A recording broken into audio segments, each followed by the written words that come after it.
What's up everybody, it's Sean here and I'm back today to give you guys a review of the Atlas Skateboards collaboration with Nike SB on the SB Dunk High Pro Quick Strike in the Lost at Sea colorway. Today's video is sponsored by StockX, and for all my Canadian viewers out there, I have some great news.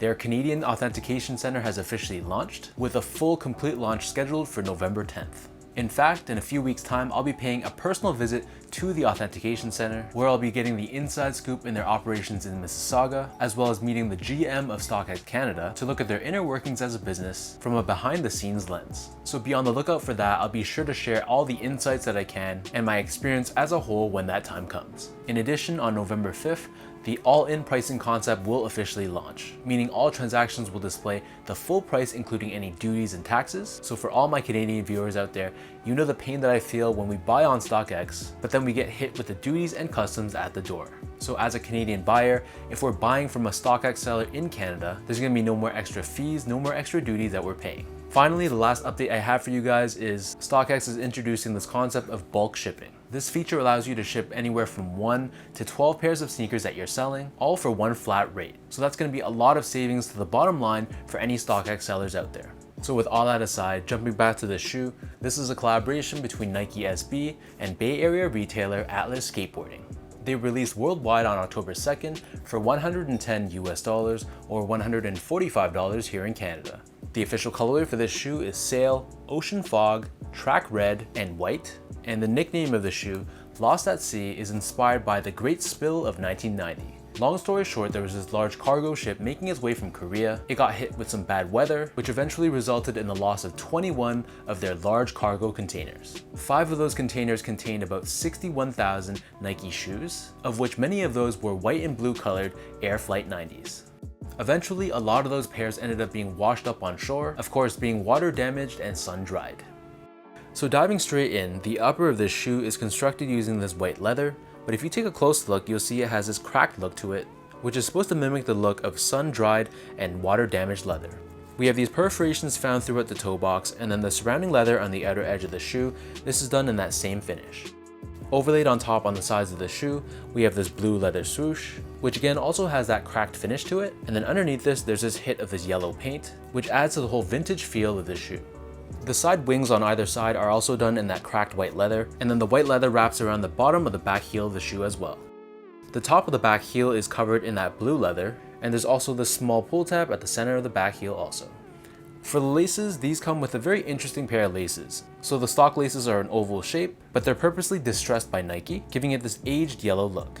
The one thing I want to point out though is because of the way the laces were treated, it has a bit of a sticky and clammy feel to it, and honestly even after adjusting the laces, I could feel that residue on my fingers. So I really didn't like how those laces felt. I mean, they definitely look good, but they really felt strange. In addition to these laces, they also give you an extra pair of red laces and blue laces as well. But for me, I'm either going to stick with these stock laces or find a secondary pair that's similar, that's also done in that same shade, that doesn't have that sticky feel to it. Underneath this, we have this padded blue tongue, which is done in that cracked leather finish. And at the top, we have Nike SB and Atlas embroidered in the center.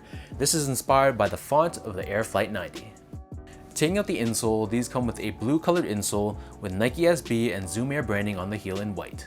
And then flipping the insole over to the other side, we have a Zoom Air unit underneath the heel for cushioning and comfort. So the upper of these Dunk Highs sits atop this midsole, which is purposely painted in yellow, giving it a very distressed and vintage look. This kind of reminds me of the Travis Scott Air Max 270s, and I'm curious to see if this paint's going to rub off very easily like how the Travis Scotts did also. Turning the shoe over to the bottom, here we have your classic Dunk Pro outsole. This is done in this Ocean Fog blue colored rubber. We have this circular traction pattern on the forefoot with this exposed foam in the middle done in red with Nike SB branding. So that breaks down the look and the construction of this shoe. In terms of sizing, I'm a true size 10, slightly on the wider side, and I usually stick with a size 10 for my Nike SB Dunk High. So I got these on StockX in a size 10, and to me they fit me great. So whatever size you normally are in the SB Dunk High, I'd stick with that same size for this pair, and if you haven't worn an SB Dunk High before, I'd recommend sticking true to size unless you have really wide feet, then you might want to consider going up a half size. Moving on to the topic of comfort, so honestly, not too much that needs to be said. This is a very low to the ground and stable feel to it, which makes sense considering this technically is a skateboarding shoe. Beyond that though, there isn't too much softness. Despite the fact that there's Zoom Air on the insole, it still feels pretty stiff on feet, and it's definitely not a shoe that I'd say is really comfortable.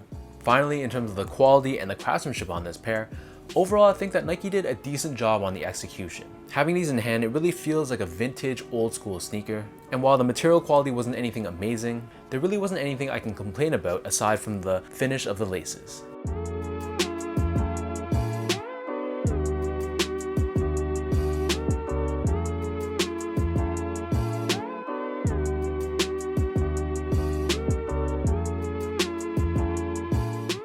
So with all that being said now, let's lace up these Lost at Sea SB Dunk Highs and I'll show you guys how these look on feet.